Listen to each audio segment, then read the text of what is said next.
Winter, the anime season that in recent years has become synonymous with indefinite hiatuses and lower quality shows than the other seasons of the year. Despite this, 2024 decided to be one of the best winters I've ever watched, defining itself through a large catalog of fantasy, with one end being serious and violent anime like Solo Leveling, at the other end something more loose and comedic and delicious and dungeon, and then the multitude of fantasies that fell somewhere in between. Just because the season was defined by this one genre doesn't mean winter didn't have much more to offer. Romances, comedies, sci-fi, and dramas were here to appeal to anime fans that fantasy doesn't interest them. Now that we've properly introduced winter, let's begin by discussing the anime I was wrong about in my first impressions tier list in a good way.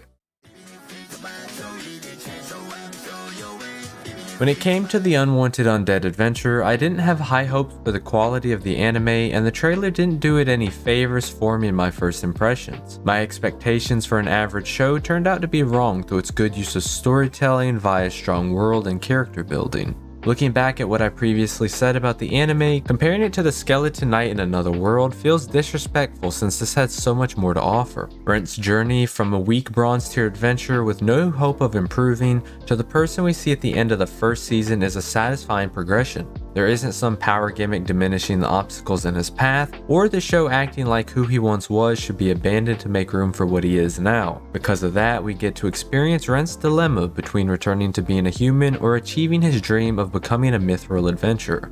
When it came to the world building in the anime, Unwanted Adventure provided great reasoning for the existence of labyrinths and why someone would want to explore them.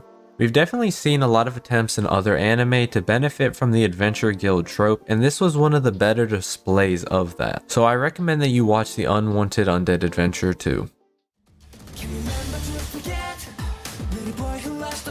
It's not uncommon for me to be critical of an anime with a lot of hype surrounding it, so it would only be right to give credit where it's due, especially since my only hope was for something better than the Tower of God. From episode 1 onwards, Solo Leveling lived up to the hype. Reasons to care, epic fights, and difficult moral choices. That is what I want to be rewarded with when watching a show, and that was all here. It was great to see Jinwoo's journey from the weak E rank who was often taken advantage of by other hunters to the strong person we see at the end of the season. I was intrigued by the potential of the guilds and power systems, so hopefully we won't have to wait too long to see these ideas examined further. My one critique for the season would have to be the pacing. The first season had its focus on building up a foundation by introducing guild interests, specific character motivations, and leveling up our main character. I understand the importance of a strong foundation for the future, however when done too slowly it can lose the viewer's interest before we reach the payoff. With that critique said, I really enjoyed Solo Leveling, and the finale was the perfect culmination of the first 12 episodes that leaves me locked in for what is to come. Classroom of the Elite Season 3 will be my first series I've discussed on this channel that's been awarded for being the most overhyped and overrated anime in a season twice. Unlike with Season 2, no emotional attachment remains for me to get upset at. I'm just disappointed with how little this show truly had to offer. I gave it one last chance due to my enjoyment of the previous season's finale so that it could prove that the anime would be more than a glorified glazing session for Ayano Koji's intelligence, and that other characters would step up to being more impactful to the plot and have meaningful reasonings behind the actions they take. Once again, I was let down by a cast that was too dependent on the main character. Horikita can't lead the class without him. Korizawa still has Stockholm Syndrome. Sakayanagi's entire development as a character is dependent on him, apparently. Classroom of the Elite is supposed to be this psychological warfare between the classes that fills me with the emotion uncertainty. It doesn't matter what information the viewer doesn't have, the result always favors Ayano Koji. So with that, I'm going to have to say goodbye to Classroom of the Elite. Sign of Affection was the best anime of winter, delivering 12 episodes that surpassed the hopes and expectations I began the season with. Yuki navigating university student life was eye-opening to the everyday difficulties of a deaf person, and how alienating a world that communicates through speech can be. Sometimes making for uncomfortable scenes, however that serves the purpose of elevating the viewer's investment into her romance and friendships. In regards to romance, there's a couple of things I want or like to see from an anime that Sign of Affection did. Many romances, even some of the best, fail to have a compelling surrounding cast of the main characters. Here I found myself immersed further into the dynamics between Shin and Emma, as well as Kyoka and Rin, as they show us more of who the main characters are, and they're charming people in their own right.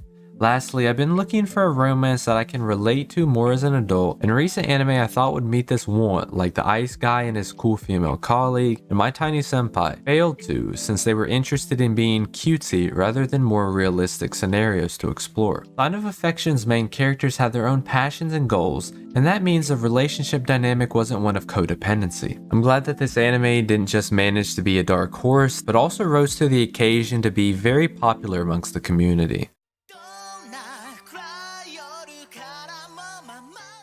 Strongest Tanks Labyrinth's Raids was the worst anime of the season, but the temptation to watch what I already expected to be of low quality was too much for me. Starting the adventure, Rudd was kicked from the hero's party, then to my amazement, not really, his defensive tank abilities were actually what allowed the party to be successful, since he was mitigating much of the debuffs and high damage attacks in the labyrinth that allowed the party to succeed. This has become such an overused fantasy anime cliche in recent years for some unknown reason. I can't recall an amazing predecessor to base this on, and each anime uses the same formula. MC gets kicked from the party and decides they want to live a normal life. Previous life follows them, and they come to find out they were the important one from the party, but now the hero is jealous and tries to disrupt things. Sadly, for one of my favorite genres, it's all too common to see no adaptation from creators until something rises in popularity and they beat the originality out of it. When I reflect on Metallic Rouge, there are many what-ifs that could have set this apart from other sci-fi anime that have come before it, and unfortunately, these things weren't executed on. Theoretical artificial intelligence known as NENs and human dynamics, space exploration, and the factions Immortal 9 and Alethea were all for the plot to use but failed to. Where is our early character motivations and proper backstory that we can immerse ourselves in Metallic Rouge? I attribute much of this to the fact it feels like we joined a story that was already ongoing. I went into this wanting to see a great sci-fi, however this was an average show with an unappealing mecha aesthetic and a much weaker story that we've already seen done better by the anime Vivy. Metallic Rouge isn't a waste of time, but do yourself the favor and watch Vivy instead. The Demon Prince of Mimoji House failed to prove that it was a quality anime that would live up to my prediction of a similar experience to Kakuryu. Early on, the show made promises to explore Himari's family history and what happened to her parents. Despite that, the plot shifted completely to Aoi and restoring his memories of the human world. I was disappointed in the poor use of the living and spirit realm settings as well as the characters in them. I've been a critic in the past of other anime that have had multiple settings, since these need to be finely balanced or they'll take away some of the positives from one another. This was an okay anime that struggled to properly build up much of the cast, put in little to no effort explaining the powers of characters, and was all around messy story.